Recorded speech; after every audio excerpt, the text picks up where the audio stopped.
Assalamualaikum warahmatullahi wabarakatuh. Perkenalkan, nama saya Ulmayani dengan NIM 22143075. Di sini saya akan mempresentasikan hasil analisis jurnal saya dengan mata kuliah bioteknologi. Adapun judul dari analisis jurnal saya yaitu uji daya hambat sabun mandi kombucha bunga telang sebagai produk bioteknologi farmasi terhadap bakteri Shigella dysenteriae dan Vibrio cholera dari 3 lokasi budidaya bunga telang, yaitu Pakuncen, Ciwadus, dan Cigeblak.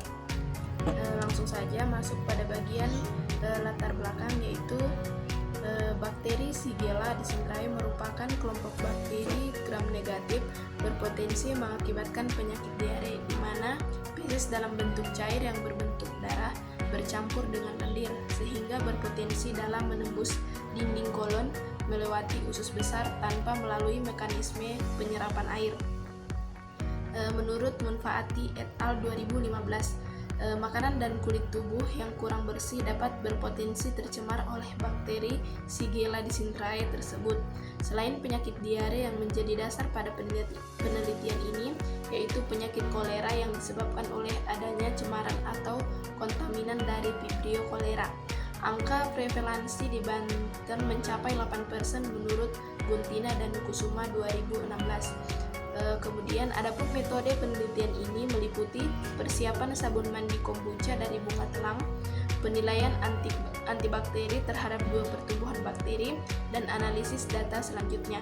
Tahapan produksi sabun mandi cair dengan kandungan senyawa aktif kombucha bunga telang dilakukan dengan metode panas cair sebagaimana yang diinformasikan oleh penelitian Resaldi dan kawan-kawan 2024. Penelitian ini melibatkan pengembangan dan pembuatan sabun mandi dengan kandungan senyawa aktif kombucha bunga telang dengan memanfaatkan 3 sampel uji yang bersumber dari lokasi penanaman, yaitu Desa Pakuncen, Ciwadus, dan Cigeblak.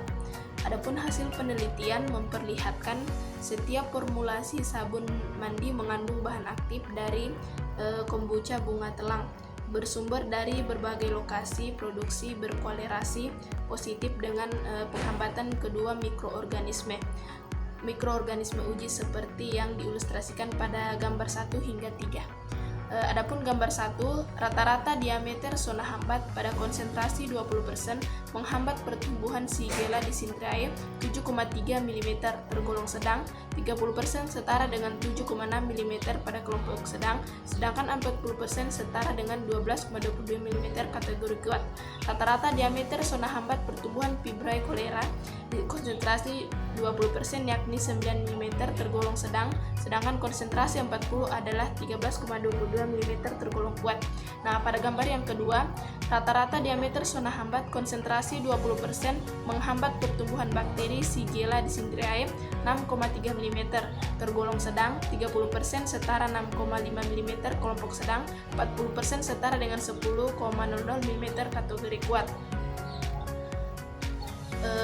Rata-rata Vibrio cholera konsentrasi 20% yakni 7,8 mm tergolong sedang, 30% tergolong sedang, 40% setara dengan 10,13 mm tergolong kuat.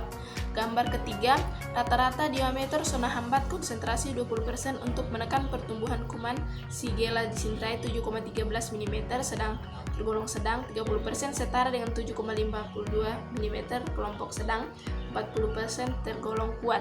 Rata-rata diameter zona hambat terhadap pertumbuhan Vibrio cholera konsentrasi 20% adalah tergolong sedang, 30% 8,26 mm kelompok sedang, 40% setara dengan 12,27 mm tergolong kuat.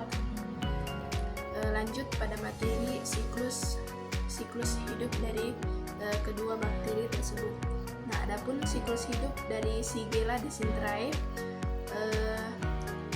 Shigella dysenteriae penyebab utama disenteri basiler terdiri dari beberapa tahap utama.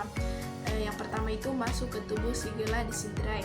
Masuk ke tubuh manusia melalui konsumsi makanan atau air yang terkontaminasi atau kontak langsung dengan tangan yang terkontaminasi. Kolonisasi di usus bakteri melewati saluran pencernaan dan mencapai usus besar. Mereka menempel pada sel epitel usus menggunakan pili dan adhesin. Invasi sel epitel usus bakteri menembus sel epitel usus melalui mekanisme endositosis yang dimediasi oleh sistem sekresi tipe 3. Setelah masuk, mereka berkembang biak dan di dalam vakula seluler sebelum melepaskan diri ke dalam sitoplasma.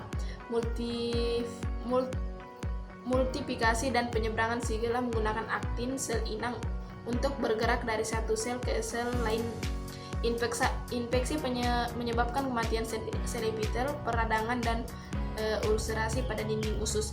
Produksi sigatoksin Shigella dysenteriae menghasilkan sigatoksin yang menyebabkan kerusakan endotel pembuluh darah kecil dan dapat mengarah pada sindrom uremik hemolitik atau HUS. Ekskresi melalui feses bakteri dikeluarkan melalui feses penderita sehingga dapat menyebar ke orang lain melalui kontaminasi makanan, air, atau tangan yang tidak higienis. Kemudian siklus hidup dari Vibrio cholera, yaitu siklus hidup Vibrio cholera bakteri penyebab kolera melibatkan beberapa tahap utama dalam lingkungan dan tubuh manusia. Yang pertama itu ada fase lingkungan Vibrio cholera, hidup bebas di perairan, terutama di lingkungan estuari, muara, dan perairan dengan kadar garam rendah. Bakteri dapat berasosiasi dengan plankton, kerang, atau biofilm di permukaan air. Penyebaran terjadi melalui konsumsi air atau makanan laut yang terkontaminasi masuk ke tubuh manusia. Bakteri masuk ke saluran pencernaan melalui makanan atau air yang tercemar. Sebagian besar bakteri mati oleh asam lambung, tetapi yang bertahan akan mencapai usus halus.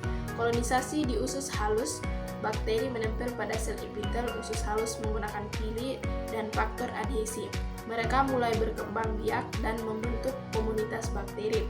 Produksi toksin kolera atau CTX. Vibrio cholera menghasilkan toksin kolera atau CTX yang merangsang sekresi ion klorida dan air ke dalam lumen usus, menyebabkan diare berair yang parah yang dikenal sebagai rice water stool karena tampak seperti air cucian beras. Ekskresi melalui feses bakteri dikeluarkan dalam jumlah besar melalui feses penderita yang dapat mencemari air atau makanan jika sanitasi buruk. Siklus infeksi berlanjut jika orang lain mengonsumsi air atau makanan yang terkontaminasi. Nah, siklus ini akan terus berulang di daerah dengan sanitasi buruk, menyebabkan penyebaran wabah kolera. Baik, itulah tadi presentasi saya mengenai hasil dari analisis jurnal yang saya dapatkan. Demikian presentasi saya ucapkan dengan ucapan wassalamualaikum warahmatullahi wabarakatuh.